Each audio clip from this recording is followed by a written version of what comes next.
Case 1. David Daniel. This is the deeply unsettling story of a Queens, New York homeowner and landlord who, in a single morning, took the lives of 3 people inside the very home he owned, including the woman he shared it with. 3 people, one morning, before the neighborhood had even woken up. What drives a person past the edge of frustration and into something far darker? Is it money? Is it pride? Is it the particular agony of feeling powerless inside the one space you believe you control? While watching, I want you to decide if any level of personal pressure can ever explain, let alone justify, what David Daniel did on November 14, 2023. He was 54 years old when it happened. His victims were Colleen Caesar Fields, 50, and 2 basement tenants, Wayne Thomas, 57, and Yvette Sweeney, 51, all found inside that same home on Milburn Street. We ranked this case at number 1 because it opens the list with the kind of story that forces every viewer to ask themselves, how far is too far? A landlord, a dispute, 3 lives gone. What truly pushed David Daniel to do what he did that morning? Let's jump into the details of this case. There is a particular kind of trust that exists between a person and the roof over their head.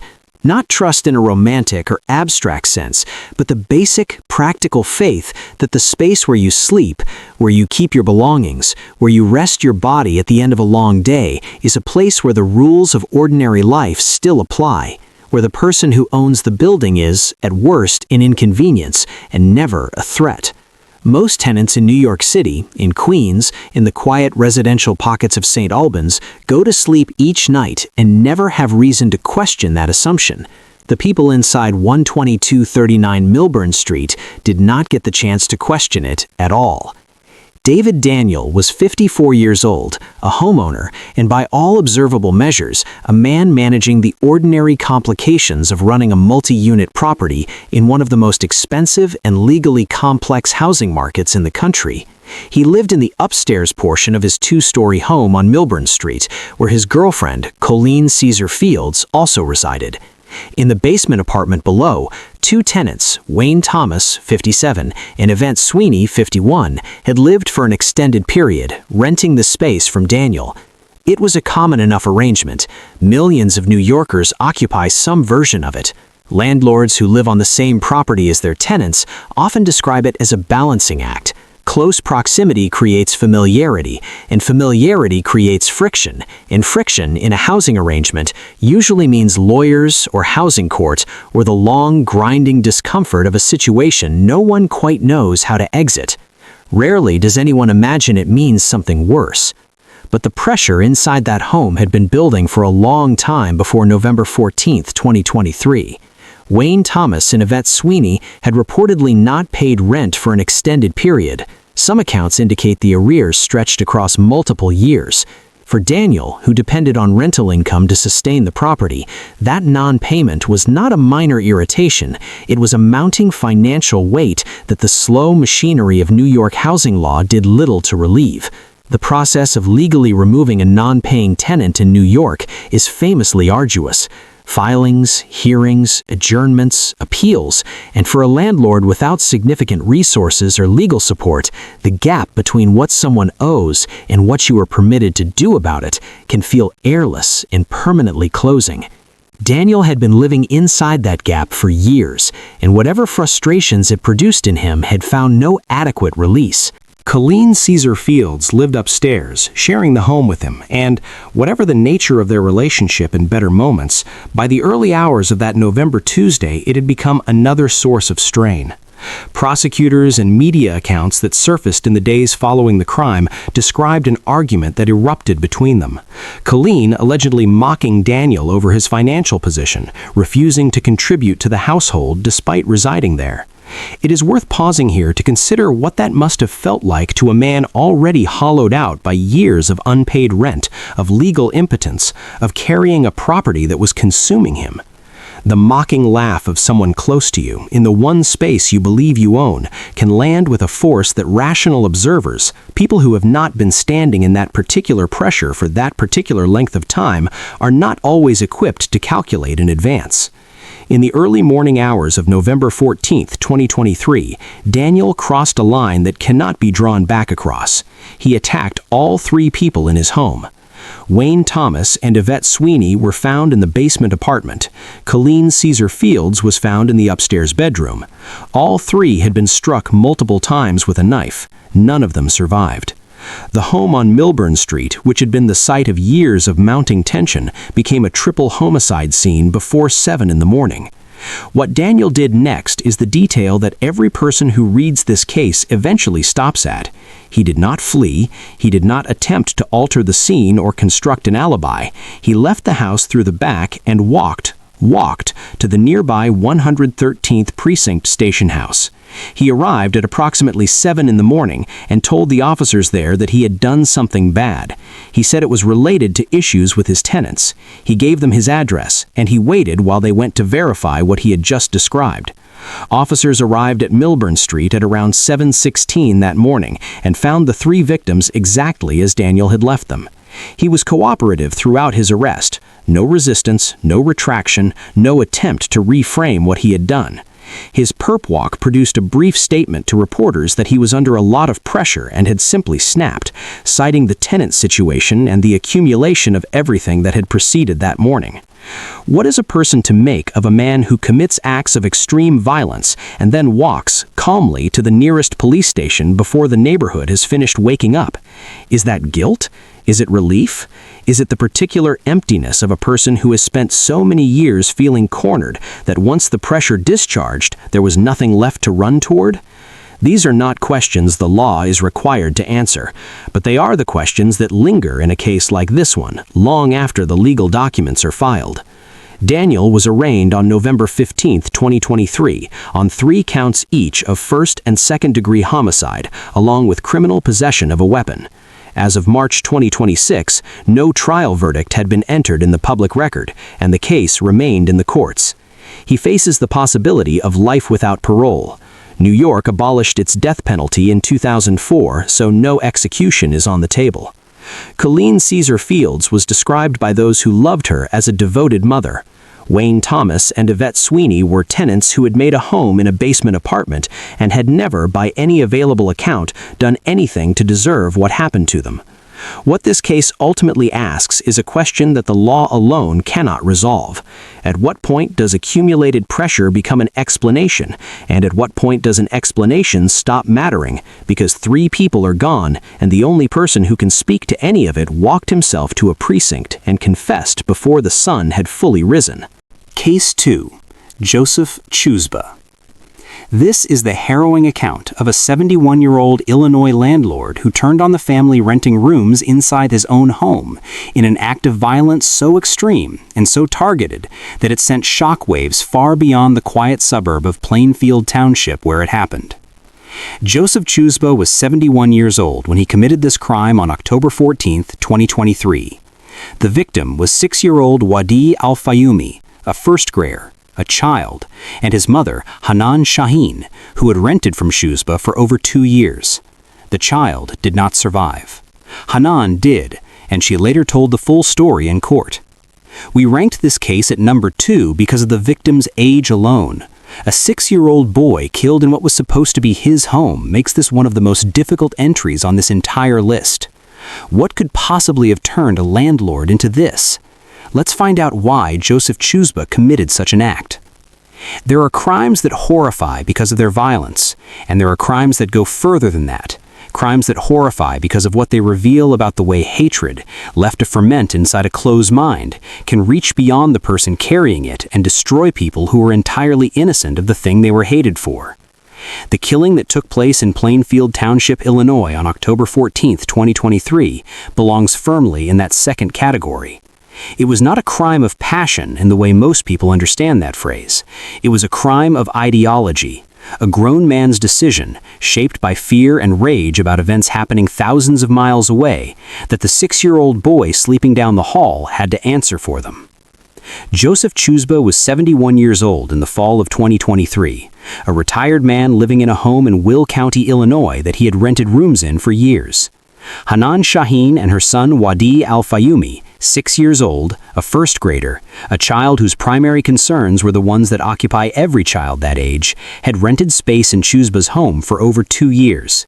The arrangement had been described as stable, even amicable for most of that time. Chuzba knew Hanan. He knew Wadi. They were not strangers. They were, in any practical sense, part of the daily fabric of his home. And then October 7, 2023 arrived. On that date, Hamas launched an attack on Israel that reverberated instantly through media and political commentary across the United States and the world. What followed was an intense, polarizing, around-the-clock news cycle that shaped responses across every community and every demographic in the country. Organizations that track bias-related incidents documented a sharp rise in anti-Muslim hostility in the weeks that followed. For most people, including those who held strong opinions about the conflict, that reaction expressed itself in argument, in social media posts, in conversations that never crossed into anything that touched other people's lives directly. Joseph Chuzba's reaction was different in kind. According to prosecutors, Chuzba had been consuming conservative talk radio commentary in the days following October 7th with a fixation that grew into something they described as paranoia. He began to view his tenants, Palestinian and Muslim, not as the neighbors they had been for 2 years, but as extensions of a geopolitical conflict he had decided they were responsible for. He told Hanan Shaheen that she and her son would have to leave the property because of their faith. He made statements suggesting that, in his view, they represented a threat. And then on October 14th, a week after the conflict began in the Middle East, he did not wait for a response to his demands to vacate. What happened next was captured in the forensic record, in Hanan Shaheen's own testimony, and in the evidence presented to a Will County jury in February of 2025. Chuzba armed himself with a military-style knife and attacked Hanan Shaheen inside the home, stabbing her repeatedly and attempting to strangle her. She survived, critically injured, and later testified in detail about what Chuzba said and did during the assault. Wadi Al-Fayumi, her 6-year-old son, was attacked separately, stabbed 26 times. He was taken to hospital but did not survive. The medical examiner confirmed what prosecutors had charged, that Wadi's death was a homicide driven by the wounds he had sustained. A child who had done nothing, who could not have done anything, who was by every definition of the word innocent, died in a house he had lived in for 2 years at the hands of the man who rented it to them because of where his family came from and what they believed. Authorities classify the attack as a hate crime from the outset. The evidence was not ambiguous. Chuzba's statements to the victims during the assault, the demands he had made in the days leading up to it, the specific targeting of a Muslim-Palestinian family within days of the October 7th news cycle, all of it painted a clear picture of motive. He was arrested at the scene and did not flee. The trial unfolded in Will County from February 24th to 28th, 2025. Chuzba pleaded not guilty, but the jury deliberated for under 90 minutes before returning a verdict of guilty on all counts, including first-degree murder, attempted murder, aggravated battery, and hate crime enhancements. The speed of that deliberation said something about the weight of the evidence. On May 2nd, 2025, he was sentenced to 53 years in prison, 30 for the murder, 20 for the attempted murder, with hate crime enhancements accounting for the remainder. He would not serve that sentence for long. On July 24, 2025, Joseph Chuzba died in prison at the age of 73.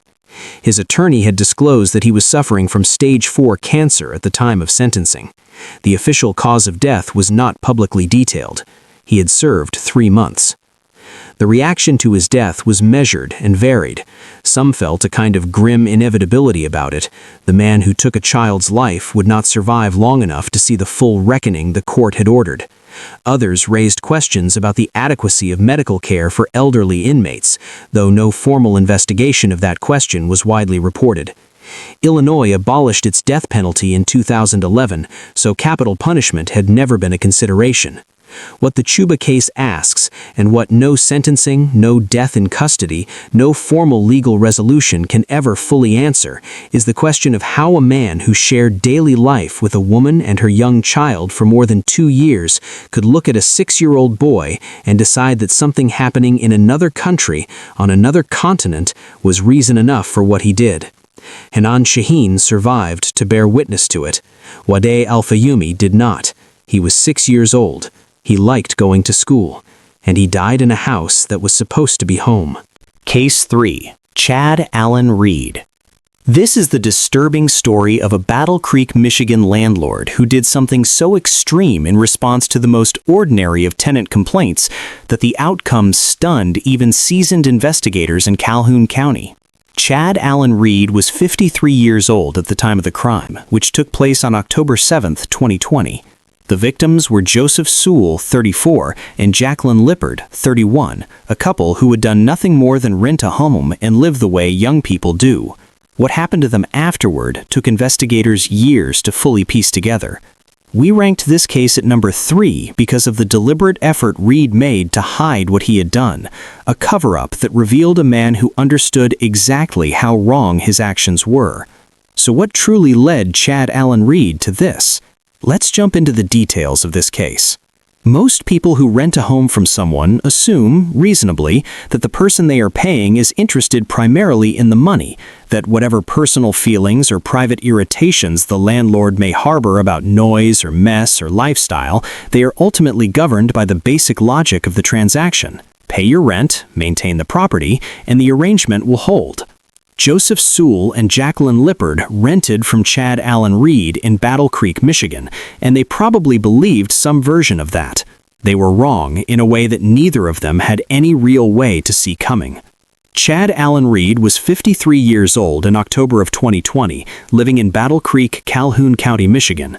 He had a prior criminal history, a 2003 conviction for 4th-degree criminal sexual conduct, and a 2005 felony assault charge, the kind of record that marked a pattern of poor impulse control and disregard for boundaries, though it had not kept him from acquiring and renting property. Joseph Sewell, 34, and Jacqueline Lippard, 31, were a couple renting a home from Reed at 203 Post Avenue. They were young people trying to establish something stable. What they found instead was a landlord whose tolerance for their way of living was far more fragile than they knew. Reed complained that the couple liked to party. They played music loudly, he said. They kept him awake. In a shared or proximate living arrangement, those annoyances are real, and they are also genuinely mundane, the kind of grievance that ordinarily ends in a conversation, or a note slid under the door, or, at worst, an eviction notice filed through proper channels. Reed did not go through proper channels, and on October 7, 2020, whatever tolerance he had remaining ran out entirely. An argument erupted at the property. Reed, though legally prohibited from possessing firearms as a convicted felon, was armed with one. During the confrontation, he shot Joseph Sewell. He later told police that Sewell had produced a knife and threatened him, framing the shooting as an act of self-defense. Prosecutors would spend the years leading to trial systematically dismantling that claim. Jacqueline Lippard, witnessing what had just happened, tried to leave the property. Reed pursued her. He caught her, physically overpowered her, and strangled her to death. That sequence, the pursuit, the catching, the deliberate act of ending her life after Sewell was already down, was the detail that would later lead the jury to convict Reed of first-degree murder for Lippard specifically, a charge requiring premeditation, while returning a second-degree verdict for Sewell. What Reed did next revealed either panic or a cold-eyed understanding of what he had just done and what it meant for him. He wrapped both bodies in plastic sheeting to contain evidence. He hid the wrapped remains in or around the property. And approximately a week later, around October 12, 2020, he set fire to the house, the same property he had been so determined to control, apparently in an attempt to destroy whatever evidence the scene might yield. The fire was investigated, the circumstances were noted, but it was not until Reed confessed to Battle Creek police on or around October 12 to 15th that the full picture emerged. He told them he had done it. He framed Sewell's death as self-defense and offered something similar for Lippard. The confessions led to the recovery of the bodies and to open murder charges that would evolve over the years of pre-trial proceedings into the case the jury would ultimately hear in October of 2023. Reed's path to trial was not without complications. A competency evaluation was ordered and completed in 2022, with Reed found competent to stand trial. The years between the crime and the trial, 3 of them, reflected the particular slowness of a case in which the defendant had confessed but disputed the nature of his acts, and in which the defense team needed time to construct arguments around self-defense and the specific legal requirements of each charge. The jury ultimately did not find those arguments persuasive. Reed was convicted in October of 2023 of first-degree murder in the death of Jacqueline Lepard and second-degree murder in the death of Joseph Soule. On December 8, 2023, he was sentenced to life without the possibility of parole on the first-degree count and to 62.5 to 125 years on the second, consecutive terms that amounted, in practical reality, to the rest of his life behind bars. Michigan abolished its death penalty in 1846, the first English-speaking jurisdiction in the world to do so. The sentence was never a possibility. What Reed escaped, he escaped because of a law that had been in place for over a century and a half, not because of anything in the particular circumstances of his case. The families of Joseph Soule and Jacqueline Lepard had waited over 3 years for the verdict. The outcome, when it came, produced the kind of complicated relief that is all a courtroom can offer: the knowledge that the person who did this will not be returning to the world outside prison walls, set beside the permanent fact that the 2 people he took from them are not returning either. A young couple who rented a home, played music too loudly, and paid for it with their lives deserved better than the landlord they happened to find. Case 4. Ellen Wink. This is the striking case of a former Norwalk, Connecticut city official, a woman known in local civic and political circles, who shot and killed the tenant living in her own home, in a confrontation that her tenant, as it turns out, had quietly prepared for. At what point does a landlord stop seeing a tenant as a person and start seeing them as a problem to be solved? Is financial desperation enough to make an otherwise upstanding person dangerous? What does prolonged conflict inside a shared living space do to a person's judgment over time? Ellen Wink was 63 years old when this happened on January 20th, 2022. Her tenant was Kurt Lemetta, 54, who'd been renting from her amid a dispute that had already produced a prior arrest, and who, on the day he died, was recording the confrontation on his own device. We ranked this case at number 4 because of the recorded evidence, the detail that turned this from a self-defense claim into something a jury needed less than 3 hours to decide. What drove Ellen Wink to pull that trigger? Let's find out. Power in a landlord-tenant relationship usually flows in one direction, and both parties generally understand which direction that is. The landlord holds the lease, the property, and, in most states, the legal leverage. The tenant holds their presence, their monthly payment, and occasionally, when disputes become unworkable, a recording device. It was a recording device that ultimately defined the case against Ellen Wink of Norwalk, Connecticut, not because it captured something she didn't do, but because it captured exactly what she did, in enough detail that a jury needed less than 3 hours to decide what to call it. Ellen Wink was 63 years old on January 20th, 2022, a former Norwalk Republican Deputy Registrar of Voters with a history of involvement in local government and civic life. She owned a property in Norwalk where Kurt Lemetta, 54, had been renting a room. The arrangement had deteriorated significantly over time. Lemetta had allegedly not been paying rent, and the financial and personal pressure that created for Wink had found expression in a series of escalating confrontations. In September of 2021, 4 months before the shooting, Wink had locked Lemetta out of the property and reportedly discarded some of his belongings. That incident resulted in her arrest and charges for criminal lockout. It was a significant escalation. Lemetta, despite all of this, had either remained at the property or returned to it, which meant the dispute that had already crossed into criminal territory once was continuing to build inside the same walls. By the time January 20th arrived, the situation had been simmering for months in a way that left very little room for a peaceful resolution. What triggered the final confrontation on that particular day is not detailed with precision in public records, but the argument that erupted between Wink and Lametta led to an outcome that Lametta, for his part, appeared to have anticipated in some measure. He was recording the interaction on his personal device, capturing the audio of the exchange in the moments that followed. During the confrontation, Wink retrieved a firearm and shot Lametta. He died from the wound. Wink, after the shooting, did not attempt an elaborate concealment. Police were called and responded to the scene, and she was taken into custody. The recording her tenant had been making became one of the central pieces of evidence the prosecution would rely on at trial. Her defense centered on two claims. The first was self-defense, that she had acted to protect herself from an imminent threat posed by Lametta. The second was extreme emotional disturbance, a legal argument under Connecticut law that, if successful, would reduce the charge from murder to manslaughter. The jury heard both arguments. They deliberated for under 3 hours on June 20th, 2025, and rejected them both. Ellen Wink was found guilty of murder and criminal lockout. That last charge, criminal lockout, the same category of offense she had already faced for the September 2021 incident, being included alongside murder in the same verdict, is a detail worth pausing over. It meant the jury had looked at the full history of this woman's dealings with her tenant and concluded that her treatment of him, from the beginning of the conflict's final stages through to its lethal conclusion, amounted to a documented, connected course of conduct. This was not, they determined, a single desperate moment. It was the endpoint of something that had been building in a particular direction for months. Wink had rejected a plea agreement that would have carried a 40-year sentence, choosing to take her chances at trial. The risk did not pay off. On September 5, 2025, Judge John F. Blowie sentenced her to 50 years in prison in Stamford Superior Court, following victim impact statements and prosecutorial arguments that walked the court through the prolonged history of the disputes. Given Wink's age at sentencing, 50 years is, for all practical purposes, a life term. Connecticut abolished its death penalty in 2012, so no capital charge was ever in play. There is a particular irony in the way the recording functions in this case.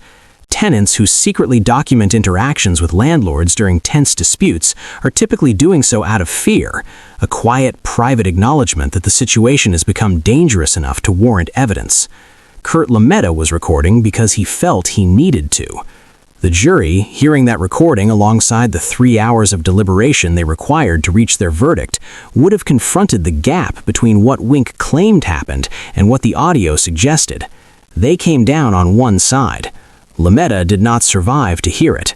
His former landlord will spend the rest of her life in a Connecticut prison, convicted by, among other things, the record her tenant thought to keep. Case 5. Jimmy Don Wolfenbarger.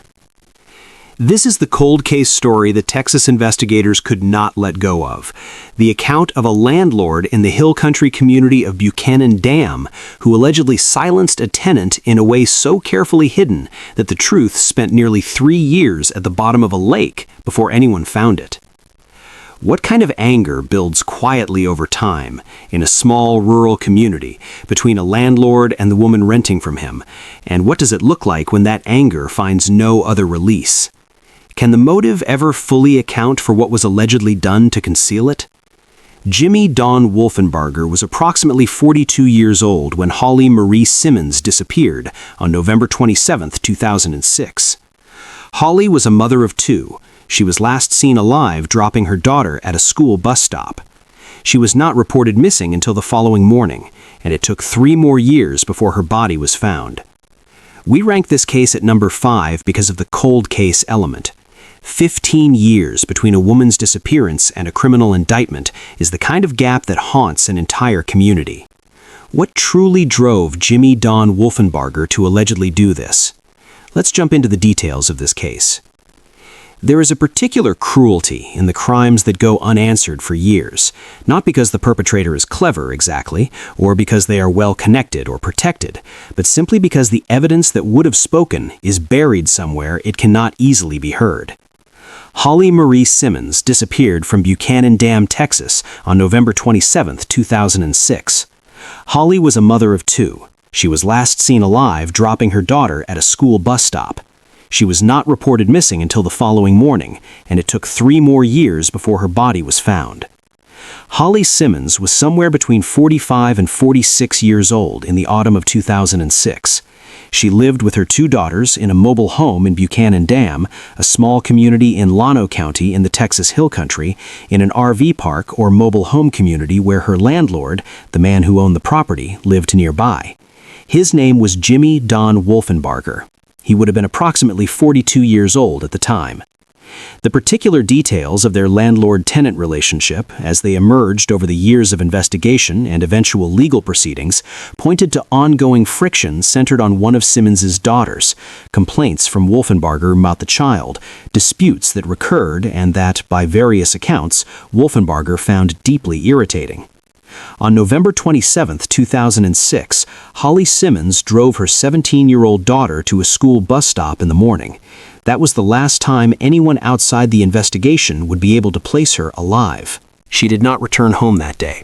Her daughter reported her missing the following morning on November 28th, when no contact had been made and Holly could not be found.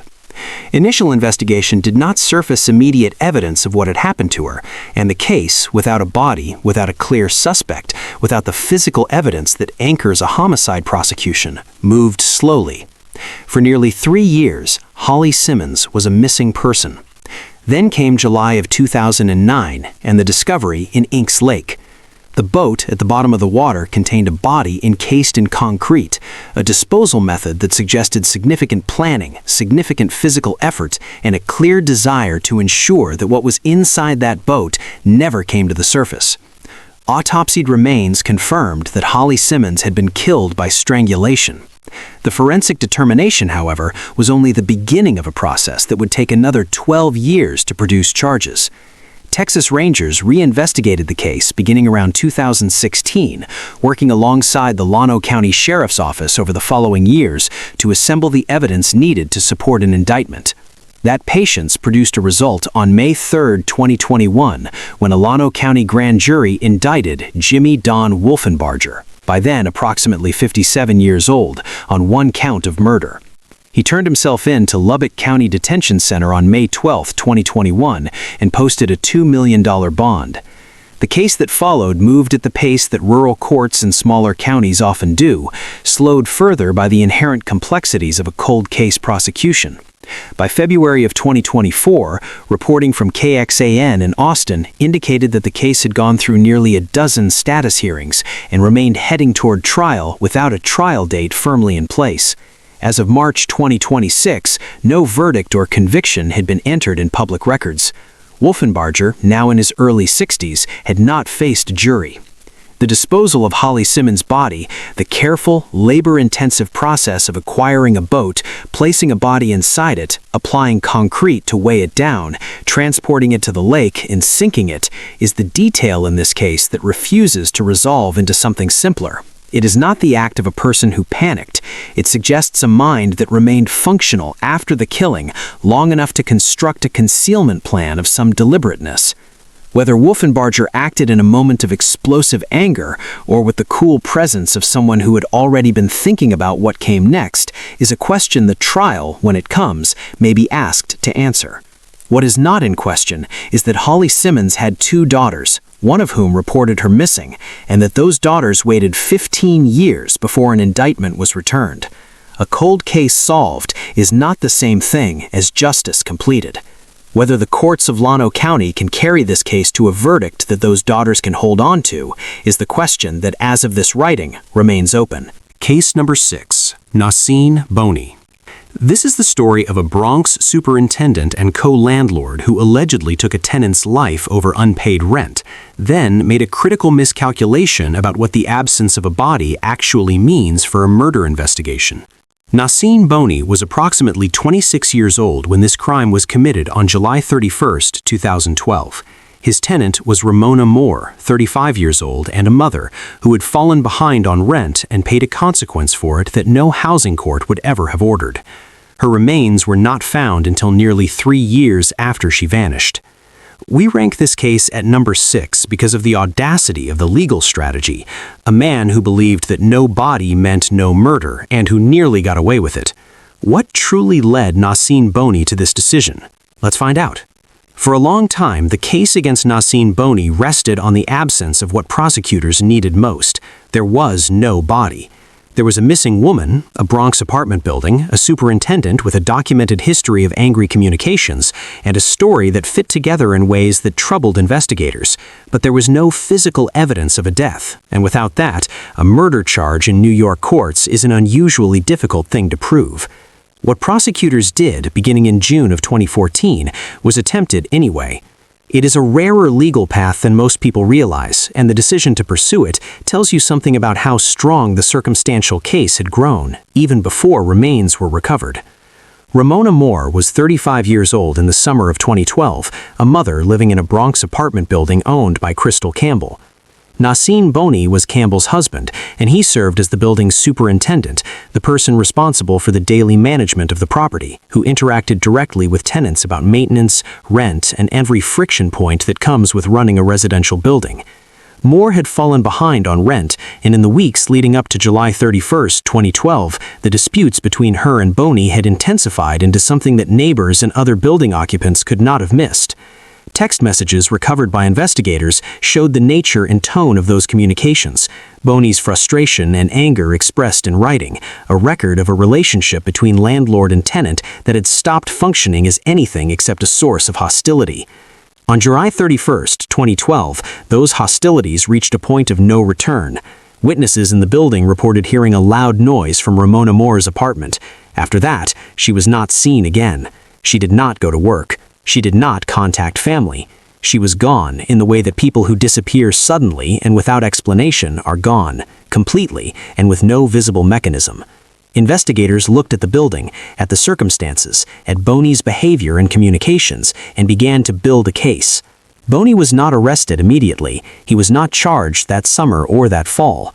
What emerged over the following year and a half was a picture of a man who, when the pressure of a rent dispute had overcome him, had taken a life, removed the evidence, and driven north. Ramona Moore's remains were eventually found in April of 2015 in a wooded area off Route 208 in South Blooming Grove, Orange County, roughly 50 to 60 miles north of the Bronx, in a remote location where a body might go undiscovered for months or years.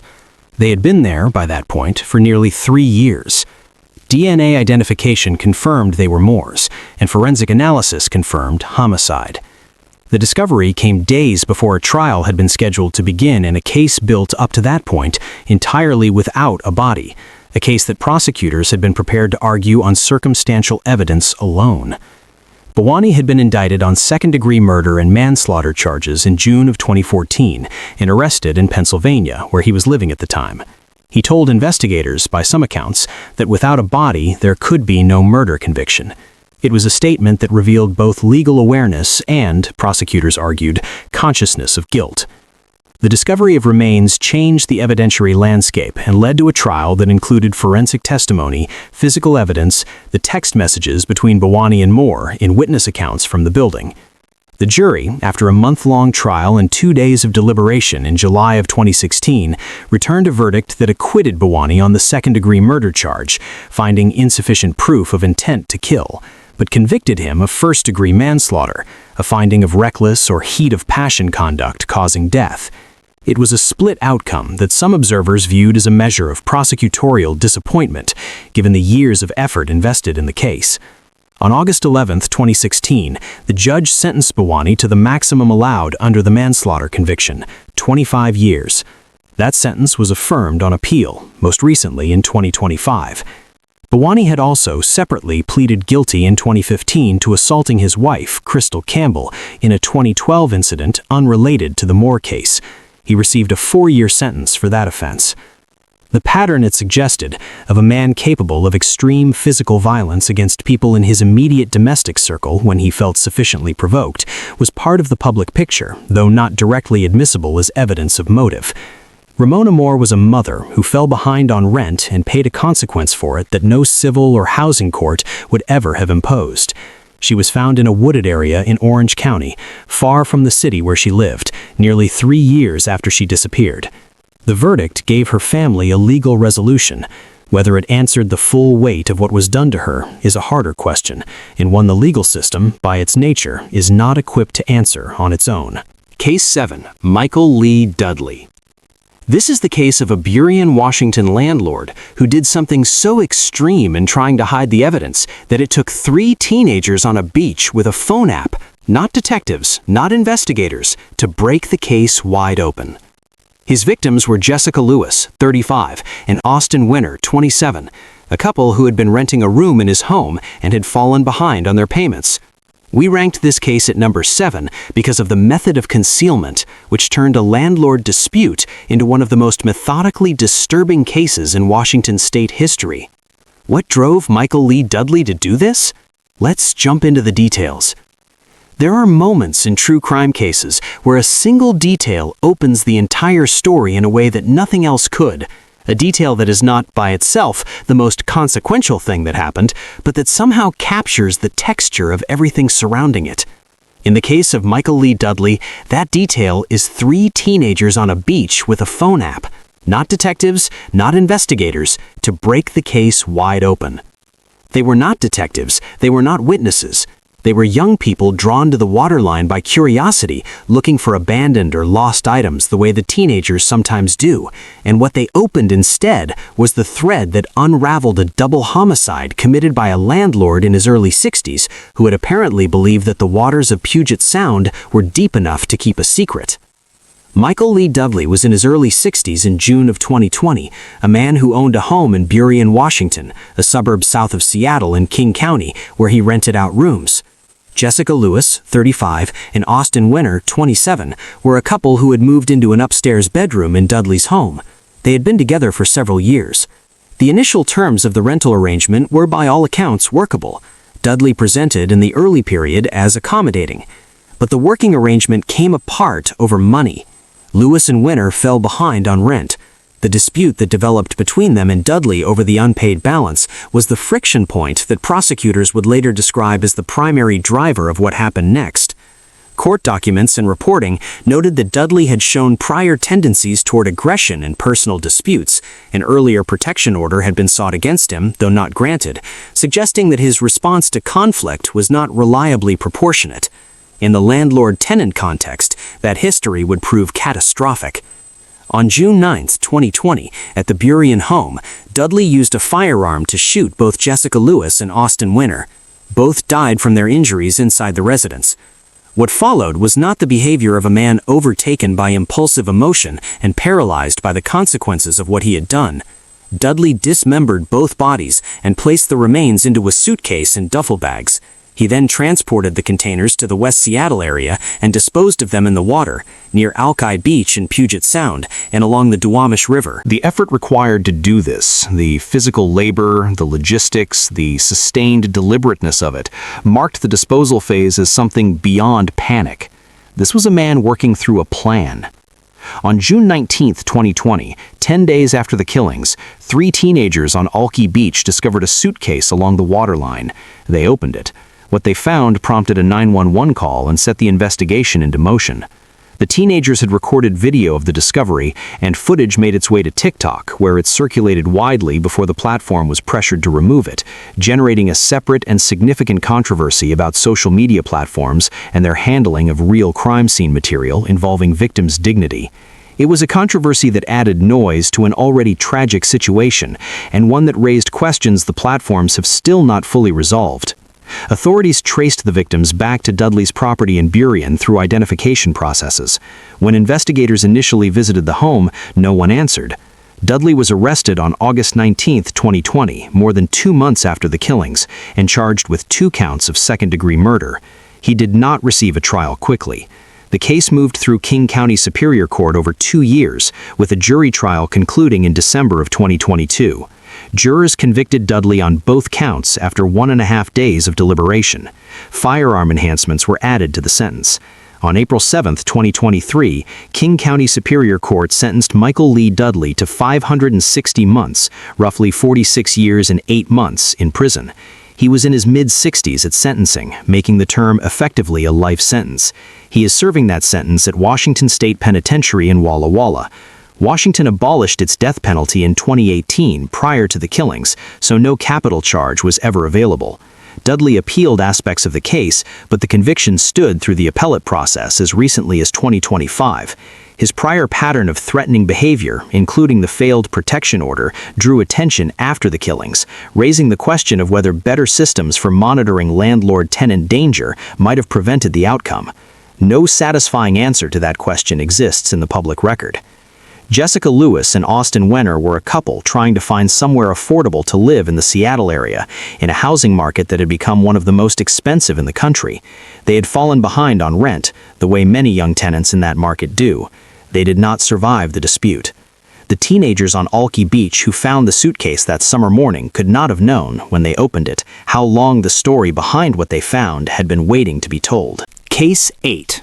Gordon McBeth. This is the devastating account of a Kansas City, Missouri landlord who responded to the most basic of tenant complaints, a broken heating system, with an act of violence so ferocious, carried out in broad daylight with neighbors close enough to see, that it left an entire community struggling to understand how something so small became something so final. How does a maintenance complaint become a matter of life and death? What does it mean when a person's response to inconvenience is so completely out of proportion that it suggests something far deeper was already boiling underneath the surface? Can 36 wounds ever be explained by frustration alone? Gordon McBeth was 44 years old when he attacked Daryl Gilland on October 22, 2021. Daryl, known to family as Brent, was 28 years old, a young man who had just moved into the property and simply wanted heat in his home.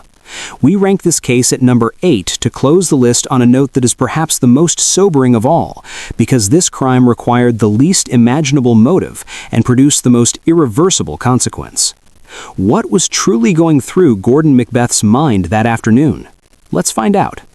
Most landlord-tenant disputes end in court filings, missed phone calls, and the slow, grinding frustration of a situation neither party knows how to exit. The complaint Daryl Gilland made about the heating system in the home he rented from Gordon McBeth in Kansas City, Missouri, was not by any reasonable measure an unusual one. A broken furnace, cooler weather, a tenant asking for basic habitability — this is the kind of dispute that property management companies field dozens of times every season, resolved with a maintenance call and a follow-up visit. It is the kind of conflict that, in the overwhelming majority of cases, produces inconvenience and maybe an argument and nothing more. On October 22, 2021, Gordon McBeth turned it into something that Daryl Gilland's family will carry for the rest of their lives. Gordon McBeth was 44 years old in the autumn of 2021, a landlord managing residential properties in Kansas City. Daryl Gilland, known to family and friends as Brent, was 28 years old and had recently moved into a property on North Topping Avenue that he rented from McBeth along with his girlfriend. The arrangement was new. The problem appeared almost immediately. The heating system in the home was not functioning, and with colder weather arriving, it was not a minor inconvenience. Gilland complained. McBeth came to the property, apparently more than once, in response. The issue persisted. The complaints continued. And whatever McBeth felt about a tenant pressing him repeatedly about a maintenance failure he had not fixed began, by the account of those who witnessed the events of October 22nd, to build into something that bore no proportion to the cause. On that afternoon, McBeth arrived at the North Topping Avenue property and confronted Gilland and his girlfriend in the front yard. It was broad daylight. This was not an isolated encounter shielded from observation by the privacy of an indoor space. There were people who could see what happened. And what happened, by the forensic account presented to the jury that would later hear the case, was a sustained and ferocious attack. McBeth was carrying a knife. He used it to stab Gilland 36 times, in the chest, back, arms, and leg. 36 separate wounds, inflicted in a front yard, in the middle of the afternoon, in view of whoever was close enough to see. Gilland died from the injuries at the scene. Emergency responders arrived in the aftermath. McBeth was arrested the following day, October 23, 2021, and held at Clay County Detention Center on a bond of $1 million. The knife used in the attack was recovered as evidence and supported the armed criminal action charge that would be filed alongside murder. The trial took place in Clay County in 2024. Prosecutors presented the physical evidence, the nature and number of the wounds, the forensic reconstruction of the attack, the eyewitness accounts, alongside the context of the heating dispute and Macbeth's repeated visits to the property in the days before the killing. The jury returned a verdict on September 11, 2024, finding Macbeth guilty of second-degree murder and armed criminal action. No significant defense claims of self-defense or mental impairment swayed the deliberation. The evidence of what had happened was substantial, and the jury's decision reflected that weight. Sentencing followed in November of 2024. The judge imposed the maximum sentence for second-degree murder under Missouri law, life in prison, along with 15 years for the armed criminal action charge, the two terms to run concurrently. Macbeth began serving that sentence immediately. Missouri reserves the death penalty for first-degree murder charges with specific aggravating factors. The crime was charged at the second-degree level, meaning no capital charge applied. Macbeth escaped death penalty eligibility by virtue of the charge, not by virtue of any circumstance particular to his case. No significant controversies attended the arrest, trial, or sentencing. There were no misconduct allegations, no appeals of consequence reported by early 2026, no disputes over the evidence or the handling of the case. Local outlets covered it factually. The family of Daryl Gilland participated in victim impact statements, expressing grief that was, by every description, the grief of people who had watched a young man die over a broken furnace, over something so minor, so solvable, so entirely beneath the category of things for which a person should have to die. 36 wounds is a number that refuses to become abstract no matter how many times it is read. It is not the number of a single decisive act. It is the number of a person who did not stop, who continued and continued and continued in a front yard, in daylight, while the man he was attacking could no longer resist. Whatever Macbeth believed about his entitlement as a landlord, about his frustration over a tenant who complained too often about a problem he had not resolved, the arithmetic of what he did does not fit any description of proportion or defense. Daryl Gilland wanted heat in the home he was paying for. He died asking for it. Gordon Macbeth will spend the rest of his life in a Missouri prison answering for the fact that he could not find a better way to respond.